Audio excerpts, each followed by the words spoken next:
these years, and the view of the Alchemy Commission hasn't changed a bit. The tides come and go, but the ancient sea remains the same.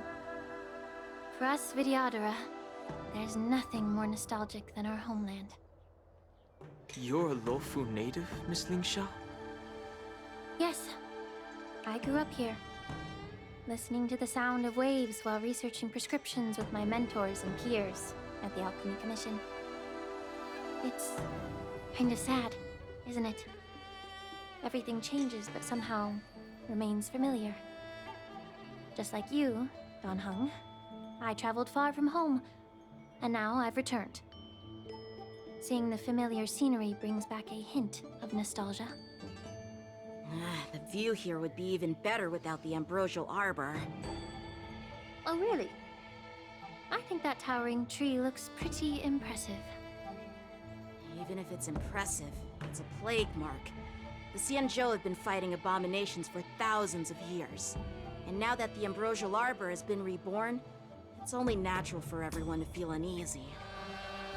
Well, once a seed is planted, no matter how long it takes, it'll eventually sprout and bear fruit. In my humble opinion, the rebirth of the ambrosial arbor and the resurgence of the disciples of Sanctus Medicus were inevitable. The seed was already planted when the ancestors of the Xianzhou sought immortality.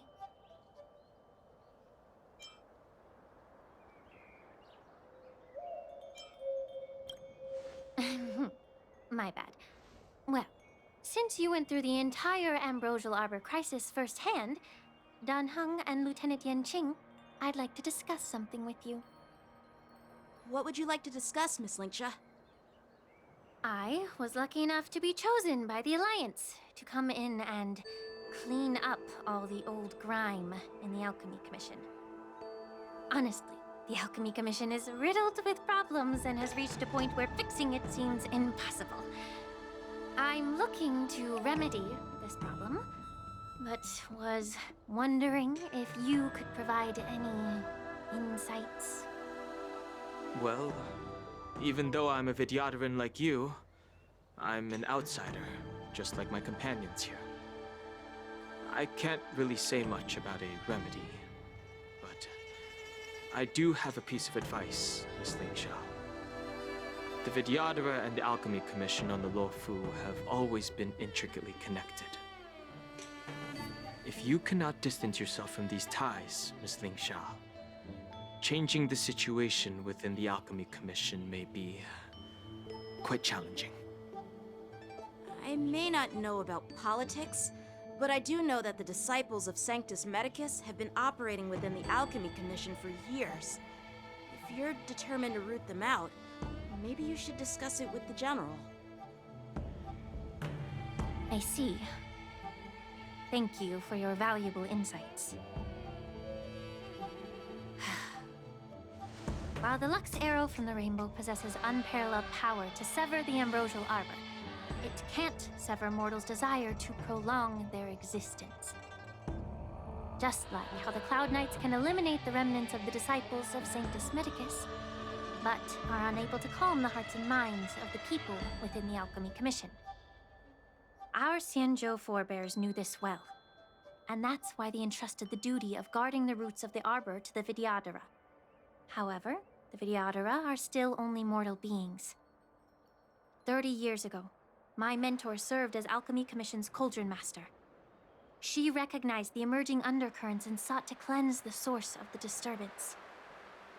Unfortunately, even though she was skilled in the art of healing, she didn't understand the human heart or how to eliminate the sickness lurking within the depths of the Alchemy Commission. In the end, she was framed and exiled to the Juming. I was also implicated and had to leave the Luofu. And guess who arbitrated the case and handed down the sentence? None other than General Jing Yuan himself. What? You heard it right.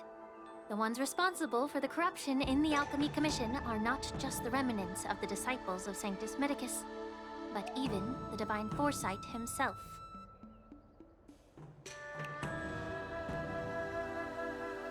Alas, why is your face turning pale, Yenqing? Don't worry about it. I understand that when someone holds a position of power, they may sometimes have to make tough decisions. I won't hold any personal grudges against him. Besides, at our age, holding personal grudges is a luxury we can't afford. Lingsha, you're back! Ugh, I've been waiting ages for you.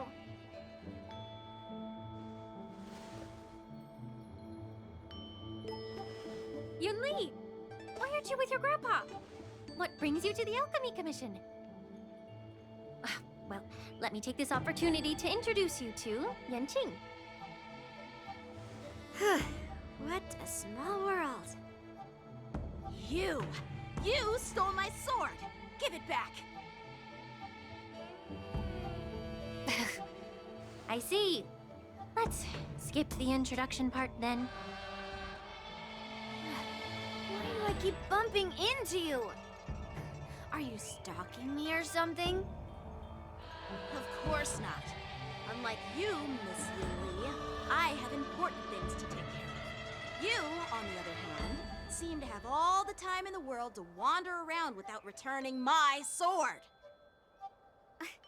Grandpa used to say that a sword reflects its master. I talked to your sword, and it told me that you've been distracted. You hesitate when you should strike, and you struggle to stay calm when your sword is unsheathed. Now that I see you again, I realize your sword was right. It wasn't me who took your sword. It was you who lost focus. Do you really expect me to believe that nonsense? I've been taking it easy on you because you're a guest from the Juming, but you're not taking the hint. Don't people from the Juming know you're supposed to return what you've borrowed? Just look at this flying sword. Even if I gave it back to you now, it'd just be taken away again in a few hours. You know the Cloud Knight saying, a Cloud Knight must never let slip their weapon, yes? Well, sure, I can give it back to you now, but on the battlefield, that's a whole different story. Poor flying sword. Fine! You don't have to give it back, because I'll take it back myself!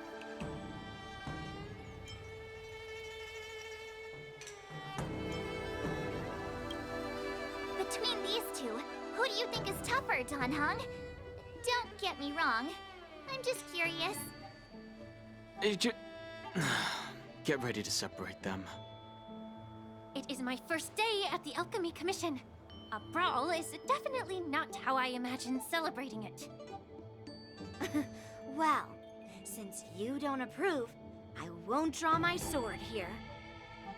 I didn't mean it in that way. Since you've already drawn your swords, you'd be disappointed if you didn't get to test one another, right? I've received reports that the delves near the Alchemy Commission are still infested with abominations. Seems like my predecessors left quite a mess. So, if you two want to determine who's better, why not focus on them instead of each other?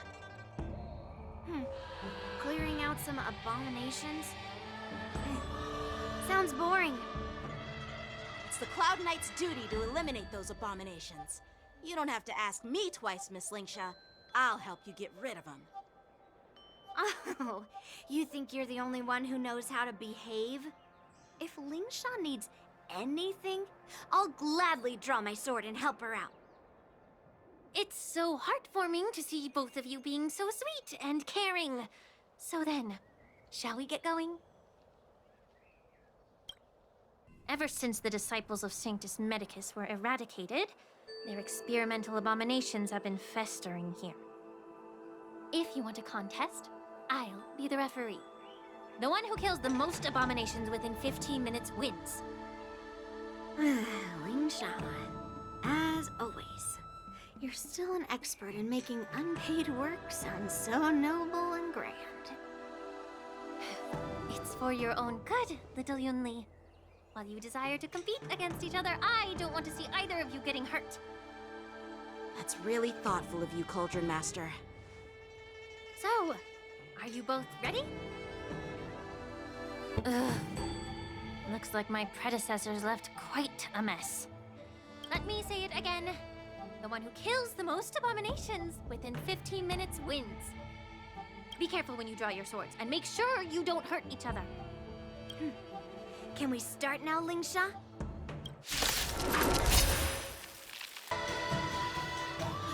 I win, Miss Yunli!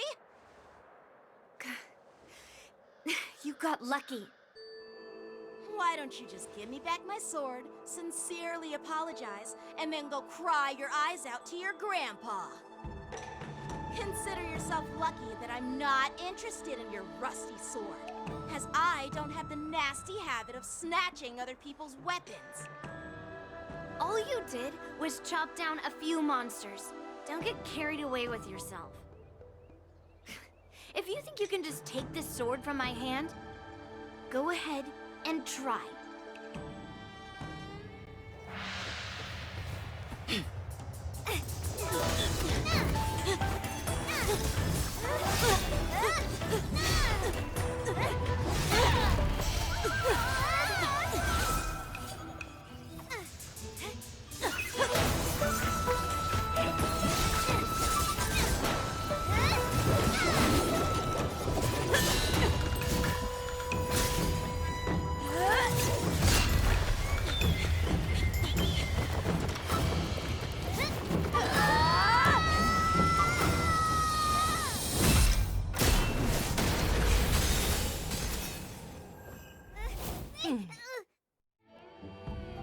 Well fought, my young friends.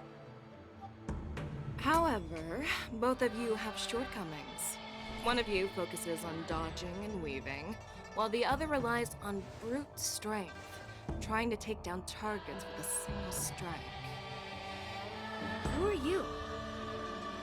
Me? I'm just a patient seeking medicine from the Alchemy Commission. A passerby, if you will. I thought I'd see my fill of impressive fights during the war dance. Yet here I am, able to witness a remarkable fight at the Alchemy Commission, of all places. Well, the Lawfu is never short of surprises. However, I have a small suggestion for you. Why don't you settle this dispute fair and square in the war dance's ring? That way, you can resolve your differences with a proper duel and put your grudges behind you. Grudges? No, not at all.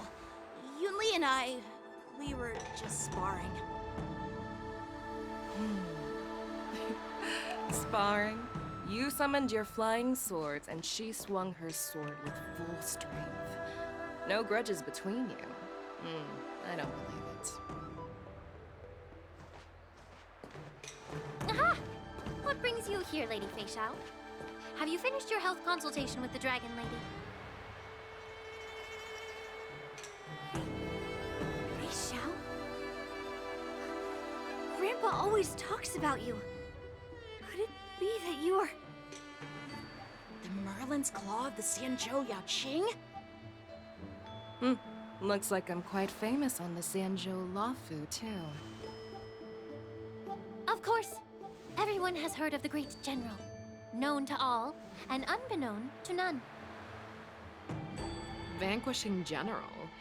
Isn't that title a bit too narcissistic? I don't like it. Ooh, I heard there's a dozing general on the Lawfu, so I came up with a humble nickname for myself. The Lacking General.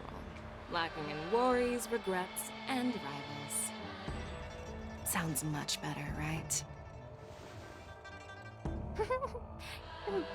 Yeah, that's a befitting title that sounds both humble and impressive. Now that the sparring session is over, Yanqing and Yunli, shouldn't you politely thank General Fei Xiao for her guidance and bury the hatchet? Here's your sword. Keep it safe. Or it might get taken away again. By the way, we haven't settled the score yet. I'll defeat you fair and square next time we fight. This is how she apologizes? Now that I finally got my sword back, I should report to the seat of divine foresight. I'll take my leave, General Feixiao.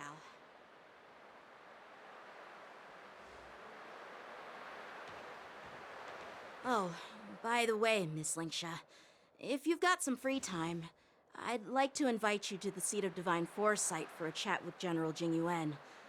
I think there's more to those personal grudges you mentioned earlier.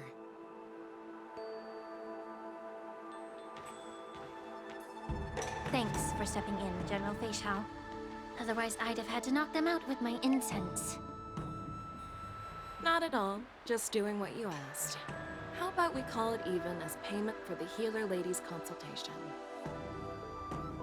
Sorry, but even a general needs to pay their bills. We don't do credit here. And let's not forget, you'd have been waiting decades for a chance to see the Dragon Lady if it weren't for me. Well, you can always send the bill to the seat of divine foresight and say it's for mentoring those kids. After all, it was quite the effort splitting them up. I nearly had to get tough. Now, if you'll excuse me, I need to find a spot and get some fresh air.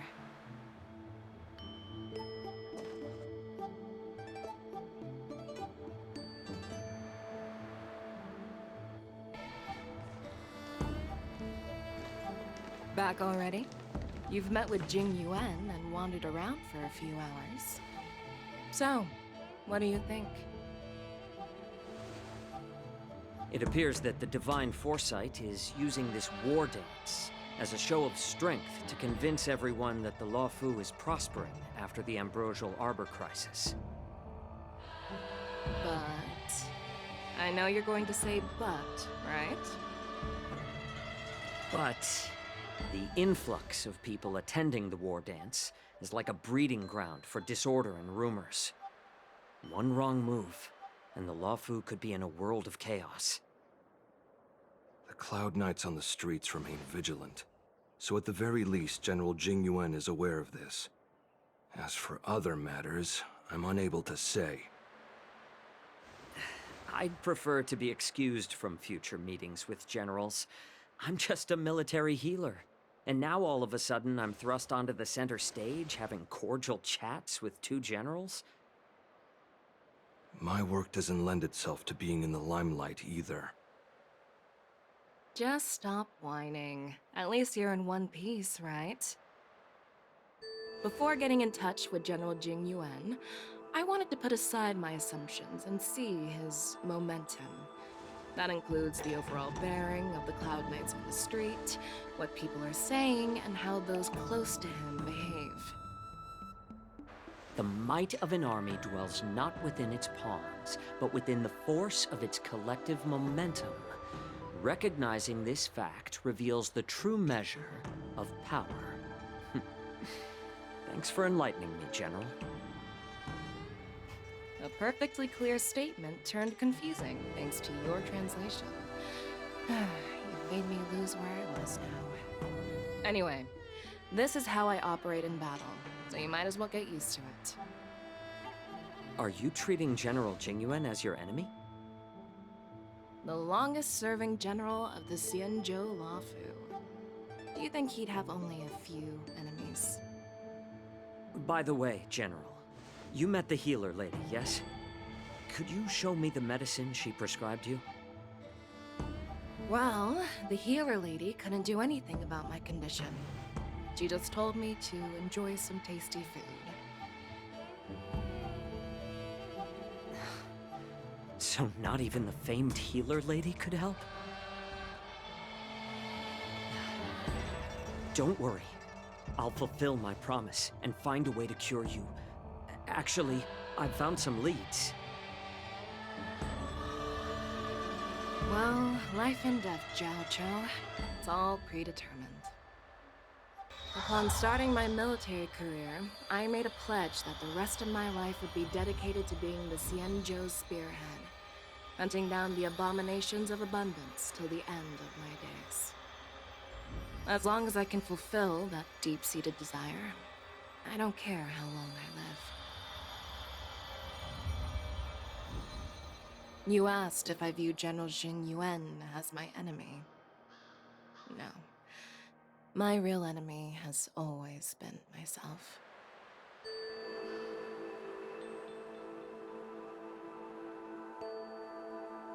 Enjoy some tasty food. So, what's for dinner tonight? Jeez. You really know how to read the room, don't you? You guys figure it out for yourselves. I'm due to catch up with an old war friend I've not seen for quite a long time.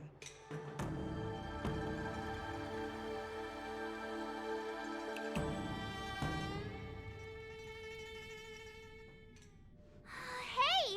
Was that the Yaoqing general who just dropped in out of nowhere? Oh, she's so awesome! I mean, when Yoon Lee swung that massive sword, she just casually blocked her attack with ease. Mine too. Yeah. But to go up against Yoon Lee is quite impressive, you know? That aura of heroism and grace.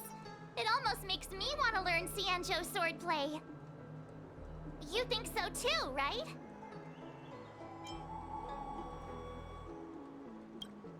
I agree. General Fei Xiao is indeed impressive. I was actually hoping you'd give Yanqing some praise. Thanks for the kind words, Miss March. The war dance is coming up, and I've been chosen to represent the Cloud Knights in the ceremony.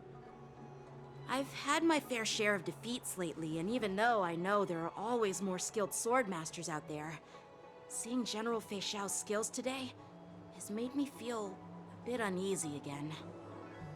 Don't underestimate yourself. After all, generals won't fight in the ring during the war dance. Just remember the state of mind you had when you single-handedly took on me and Blade, putting life and death aside. With that mindset, you can prevail against most challengers. I see. Thanks for the advice, Master Dan Heng. By the way, now that today's events are over, General Jing Yuan wants to invite all of you to the Seat of Divine Foresight. He has something important to discuss. I bet it's about how to deal with the generals from the Yaoqing and the Juming. I really don't want to get caught up in grown-up games so soon. I just hope Generals Fei Xiao and Huaiyan can see the truth. We don't need any more chaos on the Luofu before the war dance. Earlier at the Palace of Astral, I introduced these guests from the Astral Express to you, Elder White.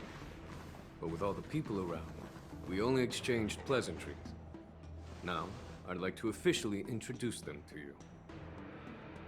These three braved great dangers, accompanying me to perilous places, defeating the chief culprit Vantilia, and uncovering the conspiracies of the disciples of Sanctus Medicus.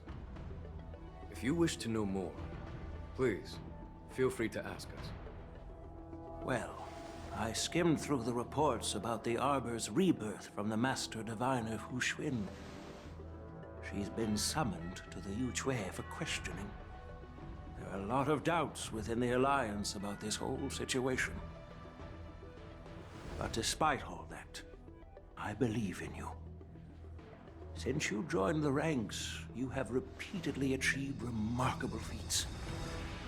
After the High Cloud Quintet each went their separate ways, despite the many criticisms within the Alliance, the Marshal still stood firm against the dissenting voices and entrusted the Luofu to you. Over the years, you've served the Alliance with loyalty and wisdom. You've taken down abominations in Thalassa, rescued the Xianzhou Yu Chui from a siege, and destroyed the demonic planet summoned by the denizens of abundance. I still remember those battles vividly. There are fools who doubt your loyalty. They're happy to see the divine foresight fail because it gives them some kind of sick satisfaction. They haven't achieved anything of their own, so they feed off the failures of others. But I've seen enough failures in my time, and I want to believe that your loyalty has never wavered. So, General Fei Xiao of the Yaoqing is the only one investigating the Ambrosial Arbor crisis on behalf of the Alliance? No. I am too. This old man's words always catch me off guard. The Marshal ordered me to come to the Xianzhou Laofu, but the document only says, attend the war dance and listen to Fei Xiao's questioning. No need for that. You're all important witnesses. The Marshal is well aware of Jing Yuan's purpose in holding the ceremony, and understands the situation he is facing. She mentioned it because she believes both issues are important. Thanks for your kindness and sincerity, Elder Huayan. But is it appropriate to tell everyone here about the Marshal's orders? By introducing the Express's witnesses to me alone, aren't you aiming to discern the intentions behind both my actions and Fei Xiao's? And whether there's any discord between us? Well, since I'm being open and honest with you, I encourage you young folk to do the same. As for the Ambrosial Arbor crisis, all I need to do is listen. General Fei Xiao will be the one asking the questions. To be honest, I'm more concerned about the timely start of the war dance. Oh, by the way, I've prepared a gift for the war dance. Yes, it's this case right here.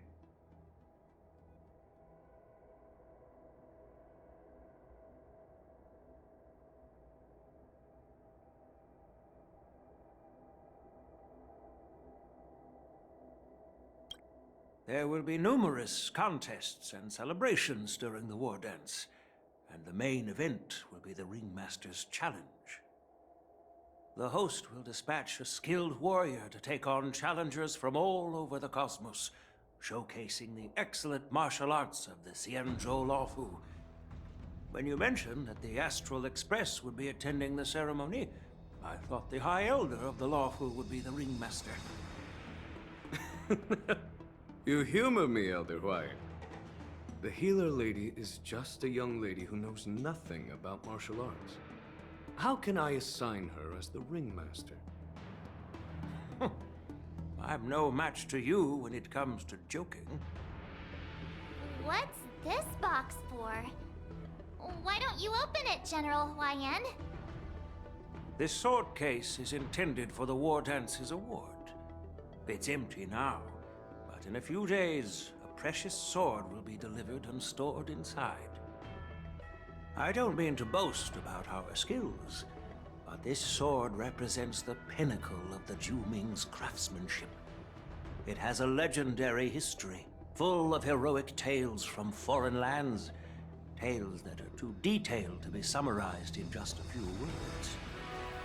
Since the delegation delivering the sword hasn't arrived yet, I'll just leave the case here for now. I've been wondering who would be worthy of such a sword. And then it hit me. I can award it to the champion of the Ringmaster's Challenge. The ceremony's champion is sure to be a perfect match for the sword. Moreover, I hear that Yanqing is an excellent swordmaster, and that he will be representing the Laofu as the Ringmaster. So it seems like a perfect gift for him. Thank you for your generosity, Elder Huayan. If you want to give me a sword, just say the word, Grandpa. No need to beat around the bush.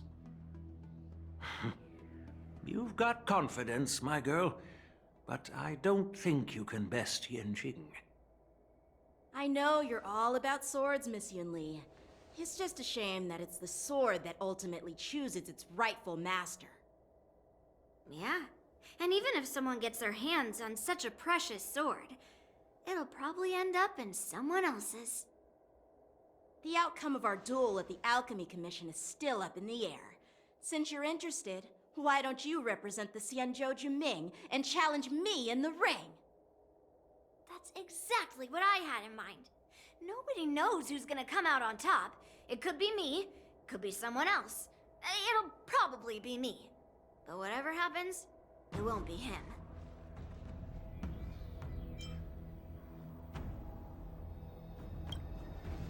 Not to be rude or anything.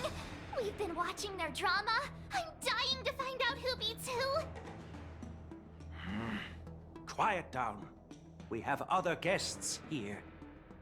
I've prepared this sword to add some excitement to the ceremony, not to have you two squabble. It's not a good look for the Alliance. While you both seem confident that you'll win, you need to remember there can only be one winner and one loser in the ring, which could lead to hard feelings. Actually, I have an idea. We don't know who the winner will be, and it might not be either of you. But if you're eyeing that prize, you'll need to work together. I want you to take on an apprentice who will take part in the war dance and win at least one match. How does that make sense? In my humble opinion, while a Cloud Knight is commendable by securing victories, it's even more so to pass on your skills and spread the way of swordplay. I'd be greatly pleased if this apprentice could represent the Express in the war dance by displaying their Cloud Knight flair and prowess. Well, Elder Huayan's idea is quite interesting. Imparting swordplay skills requires teamwork, and both the winner and the loser will learn a valuable lesson regardless of the outcome. The question is, whom should the two of them take as an apprentice? Huh? Who? Wait, me? I noticed just now that Miss March seemed quite interested in the outcome of your sword fight. So I thought, why not teach her the art of swordplay? Wait. Are you serious, General? Why am I being dragged into this all of a sudden? I've never practiced swordplay before. I'm a total newbie. You really think I can learn it? Well, you'll probably realize I have no hope and give up on me. And that'd be so embarrassing.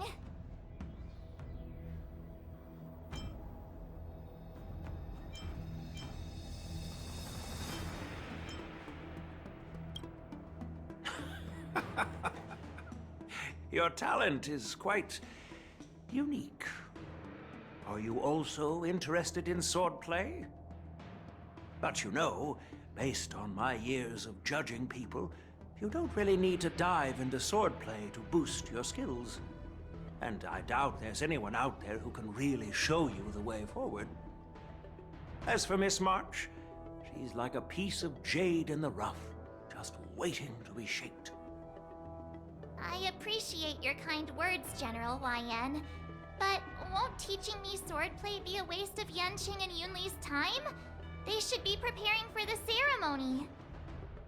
Plus, I heard that each swordmaster has their own special moves. What if they let something slip while teaching me? If everyone knows each other's tactics, won't that make it hard to catch people off guard during the war dance? That's considerate of you, March 7th.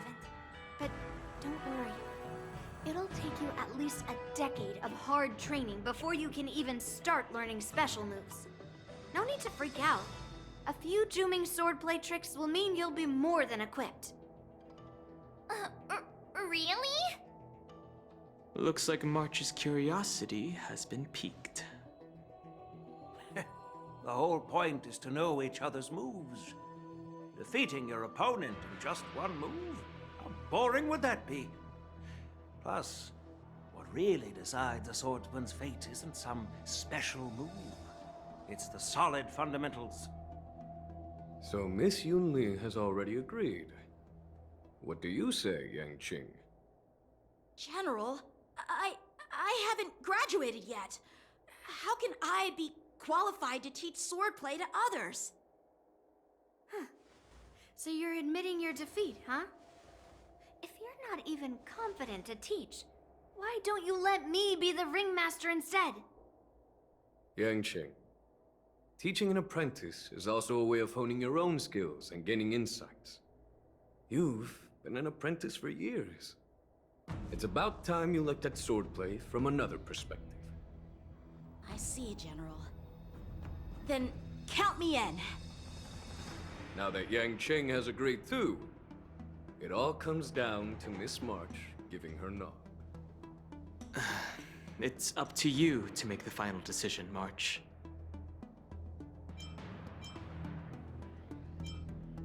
Yeah. While I'm smart, learning swordplay sounds like a whole lot of work. It'll be great learning swordplay. That way, I won't have to worry about you accidentally shooting me in the butt all the time.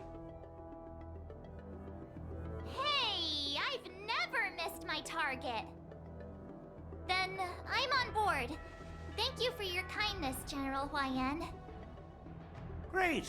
Starting tomorrow, Yanqing and Yun Li will teach you the basics of the Cloud Knight's swordplay. Yun Li and I will head out and purchase some sword practice equipment for Miss March. Think of it as a little initiation gift. You're too kind. Oh, wait, you're giving me a gift? Shouldn't it be the other way around?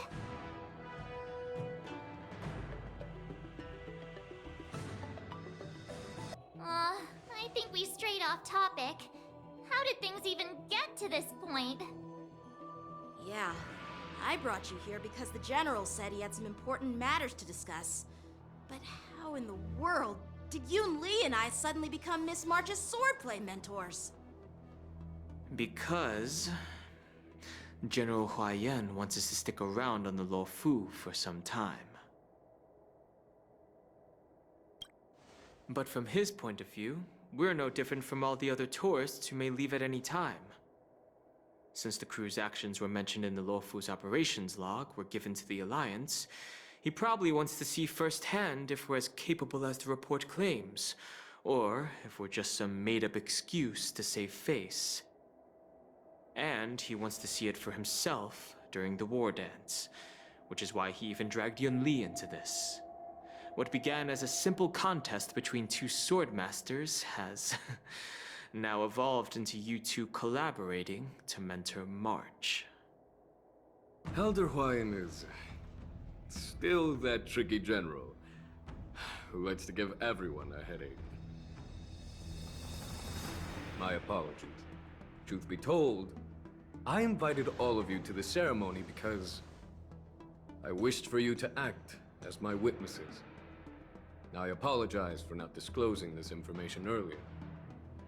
In the coming weeks, I'll also invite all of you to a meeting with General Fei Xiao, where you may need to answer her questions and clear up any doubts she might have. So please, be prepared for the meeting.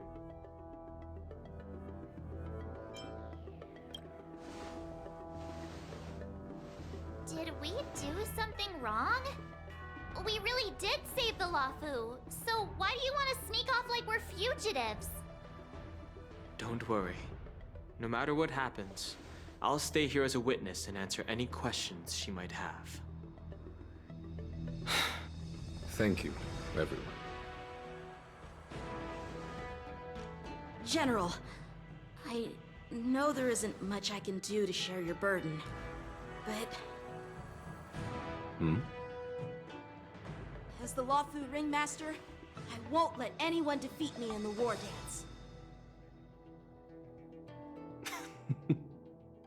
I know.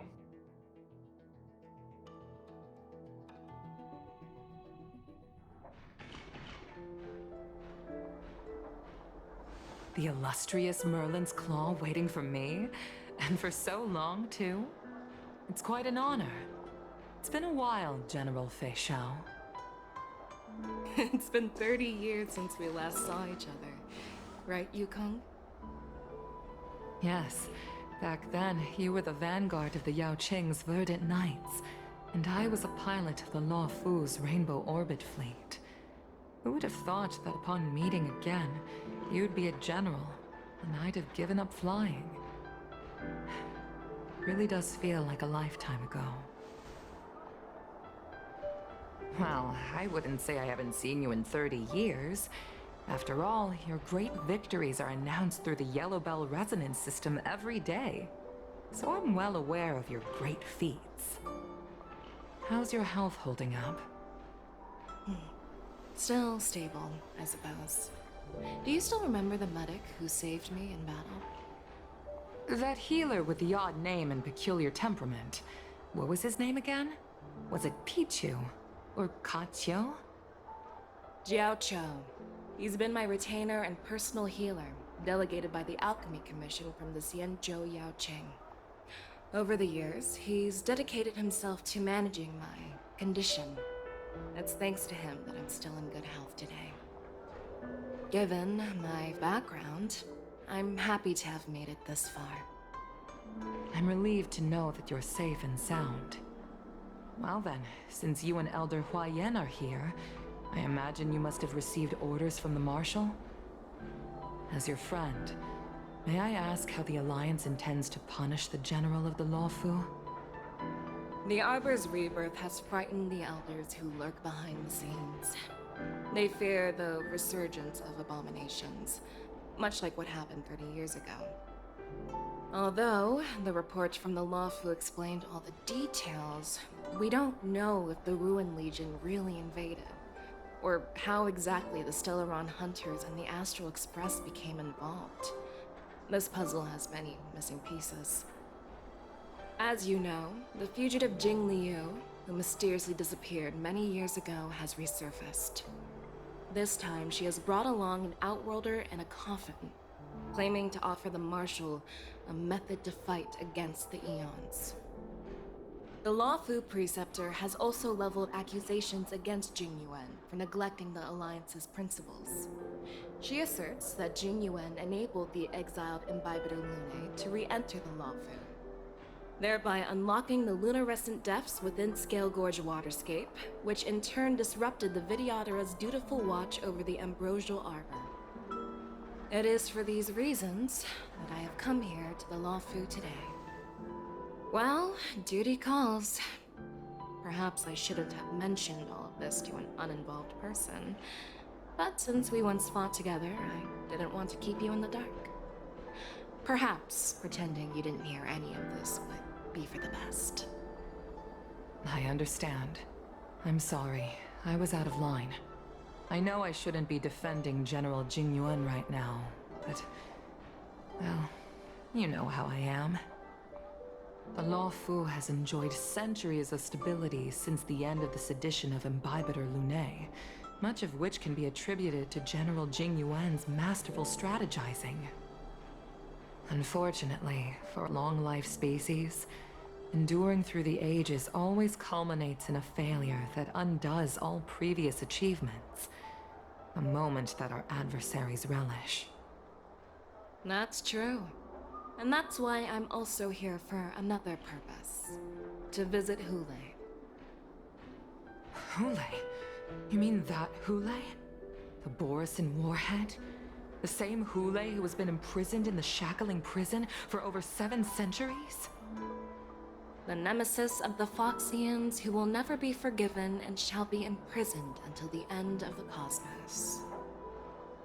I can't quite remember the exact wording, but yes, the very same Hule.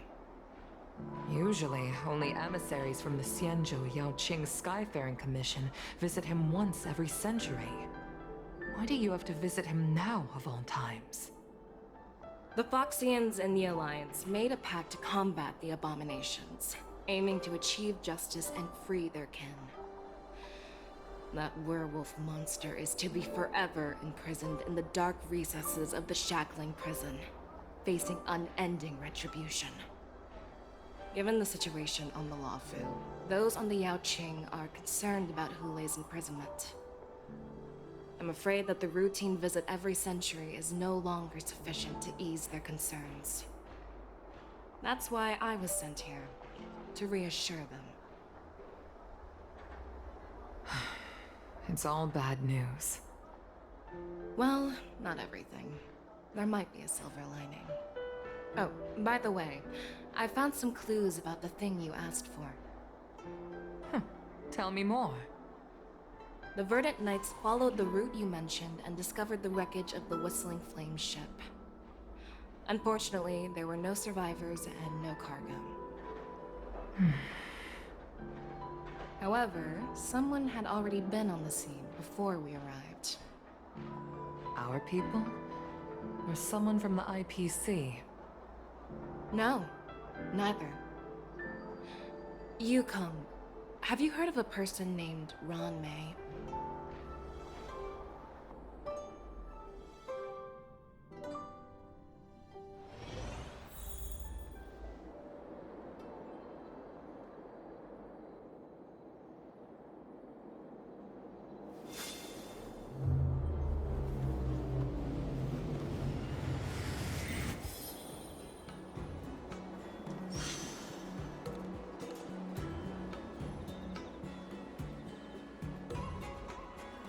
There you are.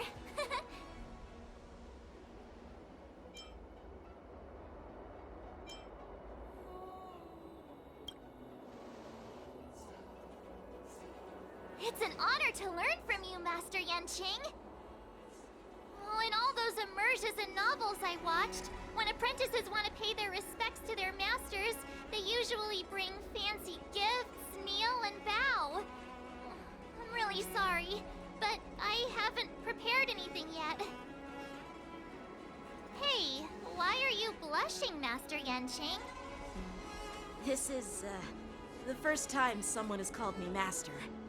I need to, get used to it. Ahem. Let me make it clear. Swordplay training is about improving your body, mind, and strength. It's not a casual game you can master overnight. I promised General Huayan that I'd teach you Cloud Knight swordplay, so you can participate in the war dance and defeat at least one opponent. I'll do my best, but if you break your master's rules... Is it too late for regrets? I'm already regretting my impulsive decision. Honestly, I'm not sure what I'll do either, because I've never been a teacher before. So, Miss March, please behave and don't skip classes. Or complain. You need to toughen up and train her properly, Master Yanqing. Don't go easy on her. You're so heartless. By the way, where's Yoon Lee? I've found a quiet spot in the back garden of the Palace of Astrum for our first lesson together.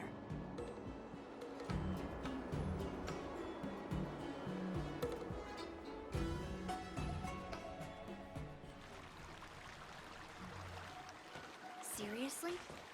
It's the first day and you two are already late? Why is everyone on the Luofu so laid back? So disappointing. Master Yoon Lee, you're already here. Sorry for keeping you waiting. Oh, wait. Were you trying to teach her in secret? That's sneaky. I'm just showing you what Luofu etiquette is all about. She might be my apprentice, but it's customary for the master to personally escort their apprentice to the place of learning. As the host, I'll be teaching Miss March the essence of Luofu swordplay, after which she'll emerge victorious in the war dance ring. You won't be complaining about Luofu swordplay then. Stand aside, rookie. Let me show you how we Ju-Ming swordmasters treat their apprentices. Quickly, over here, Miss March. This is a reverse mentorship gift from me to you. I hope you put it to good use. What's this? Xianzhou clothing? It's so beautiful! Sword practice requires precise movements. This outfit is tailored to fit perfectly and allows for smooth movements. I even added some small accessories. I put a lot of thought into it. You're awesome, Master Yoon Lee! See? See? How can you compete with me? I'll teach March 7th the essence of Ju-Ming swordplay so she can win the contest with my sword skills. Actually, I've prepared something too. Huh? You have a gift for me too, Master Yanqing? Since you want to learn swordplay, Miss March, you'll need suitable weapons. So, I went out of my way to prepare a pair of swords overnight. Unfortunately, I didn't have time to ask the craftsman to customize the swords for you. But I did my best to choose ones that look nice and are suitable for a beginner. I hope you like them, Miss March. Thank you, Master Yanqing! Bet you didn't see that one coming, did you, Yun Li? The real competition is just getting started. I'm so lucky to have two great masters. But why does it feel like things are getting a bit weird?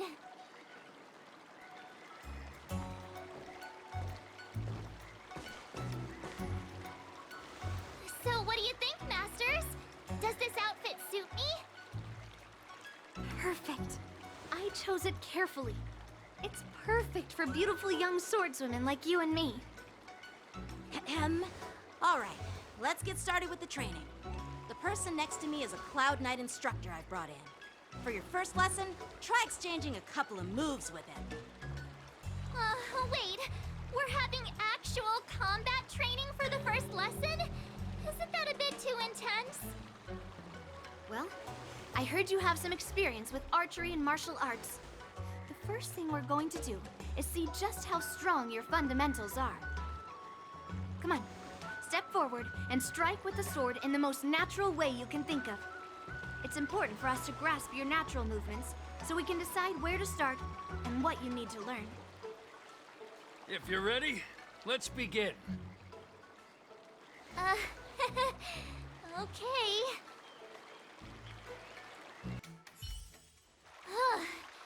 I didn't expect the first lesson to be so intense. Miss March has quick hands and a flexible body. She's a perfect fit for practicing Lawfu swordplay. However, she lacks strength, and her strikes were a bit unfocused. But don't worry, that's totally normal for beginners.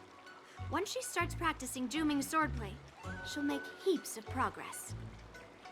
Given the situation, I believe Miss March should start by working on her Strength!